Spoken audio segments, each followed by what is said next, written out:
नमस्कार, मैं प्रेयसी और आप देख रहे हैं हमारा प्रोग्राम यूपी में आज ये है वायरल, जिसमें आज हम बात करने वाले हैं यूपी की उन खबरों के बारे में जो आज चर्चाओं में बनी हुई हैं। तो सबसे पहले आपको बताते हैं आज हम किन किन मुद्दों पर बात करेंगे। संभल में बड़ी कार्रवाई हुई है। अवैध तरीके से रह रहे 6 बांग्लादेशी घुसपैठियों को पुलिस ने पकड़ा है, जिनमें 3 महिलाएं भी शामिल हैं। मुजफ्फरनगर में नकली पुलिस ठगी हुई है। वर्दी पहनकर ठग ने परिवार को भरोसे में लेकर पैसे ऐंठे। सहारनपुर में शादी का मामला, शादी से इनकार कर युवक को अपमान का सामना करना पड़ा। सीतापुर में आवारा कुत्तों का आतंक देखने को मिला और साथ ही साथ नोएडा में वीआईपी नंबर प्लेट की कीमत सुन उड़ जाएंगे आपके होश। योगी आदित्यनाथ सरकार की कड़ी सुरक्षा निगरानी और सख्त प्रवासन नीतियों के बीच संभल जिले में बड़ी कार्रवाई हुई है। यहाँ भारतीय नागरिकता हासिल किए बिना अवैध तरीके से रह रहे 6 बांग्लादेशी घुसपैठियों को पकड़ा गया। इनमें 3 महिलाएं भी शामिल हैं। सूत्रों के अनुसार ये सभी 6 घुसपैठिए मंगलवार को गृह मंत्रालय की जिला स्तरीय कमेटी के समक्ष भारत की नागरिकता प्राप्त करने के लिए पेश होने पहुंचे थे। हालांकि इनके पास आवश्यक दस्तावेज नहीं पाए गए। इस मामले की पूरी जानकारी जिला प्रशासन ने शासन को भेज दी है। जब मीडिया टीमों ने मौके पर पहुंचकर इन घुसपैठियों की फोटो और रिपोर्टिंग शुरू की तो वे भयभीत होकर इधर उधर भागने लगे और गालियां देने लगे। योगी आदित्यनाथ सरकार लगातार सीमा सुरक्षा और अवैध प्रवासन रोकने के प्रति सख्त रुख अपना रही है। संभल में हुई इस कार्रवाई से स्पष्ट संदेश जाता है कि उत्तर प्रदेश में किसी को भी कानून का उल्लंघन करते रहने की अनुमति नहीं दी जाएगी। जिला प्रशासन और पुलिस प्रशासन ने कहा कि ऐसे मामलों पर नजर रखी जा रही है और कानून के तहत कार्रवाई जारी रहेगी। उत्तर प्रदेश के मुजफ्फरनगर में पुलिस वर्दी की आड़ में ठगी का चौंकाने वाला मामला सामने आया। हैरान करने वाली बात यह है कि आरोपी ने ठगी भी उस घर में की जहां असली पुलिसकर्मी रहता है। नकली पुलिसकर्मी बने ठग ने परिवार को भरोसे में लेकर पैसे ऐंठे और फरार हो गया। लेकिन शिकायत के बाद पुलिस ने तत्काल कार्रवाई करते हुए आरोपी को गिरफ्तार कर लिया। चलिए आपको दिखाते हैं ये पूरा मामला। मुजफ्फरनगर के शाहपुर थाना क्षेत्र के कुडबी गांव में एक नकली पुलिसकर्मी ने असली पुलिसकर्मी के परिवार को ही अपना शिकार बना लिया। गांव के रहने वाले मोहित चौधरी इन दिनों मुरादाबाद में पुलिस प्रशिक्षण ले रहे हैं। इसी बीच एक अज्ञात व्यक्ति पुलिस की वर्दी पहनकर उनके घर पहुंचा और खुद को मोहित का बैचमेट बताकर पैसे की मांग की। परिवार को भरोसा दिलाया कि मोहित को तुरंत पैसों की जरूरत है। परिवार ने भरोसे में आकर उसे 30,000 रुपए भी दे दिए। लेकिन जैसे ही मोहित से संपर्क हुआ तब जाकर परिवार को पता चला कि उनके साथ ठगी हो चुकी है। परिजनों ने तुरंत शाहपुर थाने में शिकायत दर्ज कराई। शिकायत मिलते ही पुलिस सक्रिय हुई और संदिग्ध की तलाश शुरू कर दी। थोड़ी ही देर में आरोपी पुलिस के हत्थे चढ़ गया। पकड़े गए आरोपी की पहचान मनोज कुमार उर्फ गुप्ता निवासी बागपत के रूप में हुई है।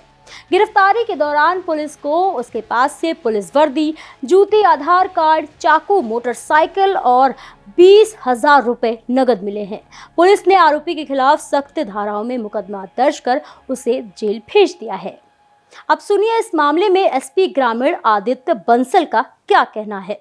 ये थाना शाहपुर में एक प्रकरण सामने आया था कि एक संदिग्ध व्यक्ति जो है पुलिस की वर्दी धारित करके, पुलिस की वर्दी पहनकर कुछ लोगों से जो है पैसों की उगाही कर रहा था। एक के तो घर चला गया, जिनका खुद का बेटा जो है पुलिस कांस्टेबल की भी ट्रेनिंग कर रहा है मुरादाबाद में। उसको अपना बता के कि मैं उसका बैचमेट हूँ, उसका दोस्त हूँ और मुझे कुछ पैसों की जरूरत है, इस तरीके से अन्य लोगों से जो है पैसों का वो फ्रॉड कर रहा था। जैसी पुलिस को सूचना मिली कि इस प्रकार का एक संदिग्ध व्यक्ति घूम रहा है, तत्काल पुलिस मौके पे पहुंची, उसको वेरीफाई किया, वो एकदम फर्जी पाया गया। इसमें उसको गिरफ्तार करके सुसंगत धाराओं में जो है अभियोग पंजीकृत किया गया। जो उसने लोगों से धोखाधड़ी कर पैसे लूटे थे, वो उससे बरामद किए गए और इसी प्रकार उसको जो है बहुत सख्त धाराओं में उसको मुकदमा लिख के उसको जेल भेजा गया है। मुजफ्फरनगर पुलिस का कहना है कि फर्जी वर्दी पहनकर ठगी करने वालों पर कड़ी कार्रवाई जारी रहेगी। इस घटना ने एक बार फिर साबित कर दिया है कि वर्दी की आड़ में अपराधी किस तरह लोगों को निशाना बनाते हैं। ऐसे मामलों में सतर्क रहने की हमें जरूरत है। सहारनपुर के फतेहपुर थाना क्षेत्र में एक ऐसा मामला सामने आया है जिसने पूरे इलाके में हड़कंप मचा दिया।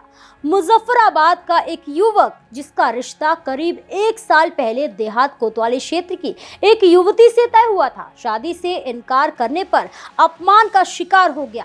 बताया जाता है कि युवक ने हाल ही में युवती से मिलने का फैसला किया। परिजनों के साथ युवती के घर पहुंचा तो शादी के लिए दबाव बनाया गया। युवक ने सोचने के लिए समय मांगा और सीधे उत्तर देने से मना कर दिया।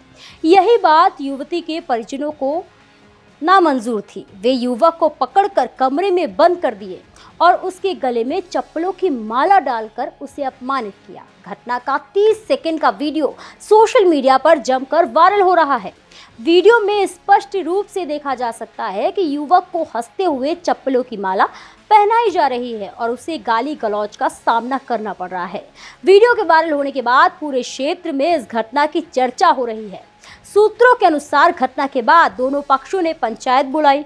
बातचीत के बाद समझौता कर लिया गया और युवक ने शिकायत दर्ज न करने का निर्णय लिया। ये घटना एक बार फिर सवाल खड़ा करती है कि निजी विवादों और पारिवारिक झगड़ों की वीडियो सोशल मीडिया पर वायरल होने से किस तरह की ऑनलाइन शर्मिंदगी सामने आती है।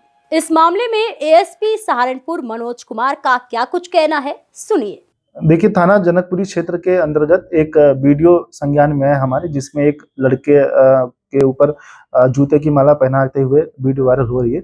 इसकी जानकारी करने पर हमें पता चला कि ये जो लड़का है ये थाना फतेहपुर क्षेत्र का रहने वाला है और यहाँ पे थाना जनकपुरी क्षेत्र में लड़की देखने आया था, जिसमें लड़की के घर वालों और लड़के के घर वालों में कुछ किसी बात को लेकर कहासुनी हो गई और इसकी वजह से फिर वहाँ पे मारपीट और ये घटना हुई है। इसमें जो वादी है उनको बुलवा लिया गया, उसकी तहरीर पर इसमें मुकदमा पंजीकृत करके अग्रिम विधिक कार्रवाई की जाएगी। सीतापुर के महमूदाबाद इलाके में आवारा कुत्तों का आतंक लगातार बढ़ता जा रहा है। हाल ही में यहाँ 9 लोग कुत्ता काटने का शिकार बने, जिनमें एक पिता और उसका पुत्र भी शामिल है। सभी घायलों को स्थानीय स्वास्थ्य केंद्र में भर्ती कराया गया, जबकि 7 गंभीर रूप से घायल लोगों को लखनऊ रेफर किया गया। आवारा कुत्तों की समस्या सिर्फ सीतापुर तक ही सीमित नहीं है। देश के कई शहरों और कस्बों में लोग इसी खतरे का सामना कर रहे हैं। आवारा कुत्तों के हमले स्वास्थ्य और सुरक्षा दोनों के लिए गंभीर खतरा है। कुत्ता काटने की घटना के तुरंत बाद रैबिज जैसी खतरनाक बीमारियों का खतरा रहता है।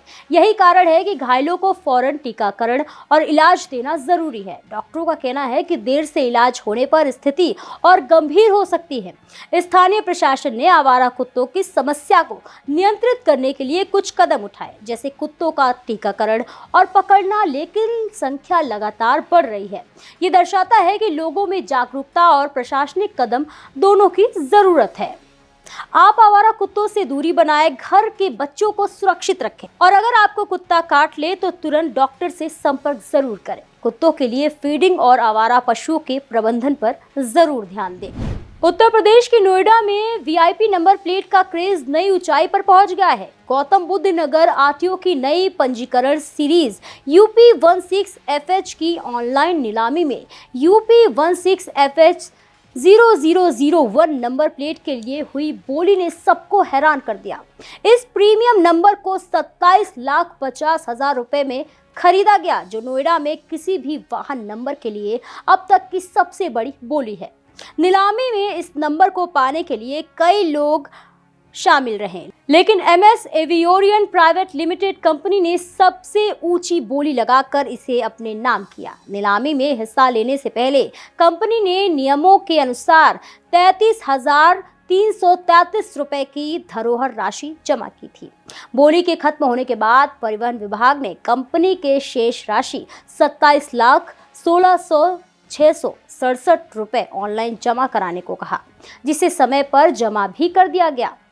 आरटीओ अधिकारियों का कहना है कि यह बोली अब तक की सबसे महंगी है और इससे विभाग की आय में भी बड़ा इजाफा हुआ है।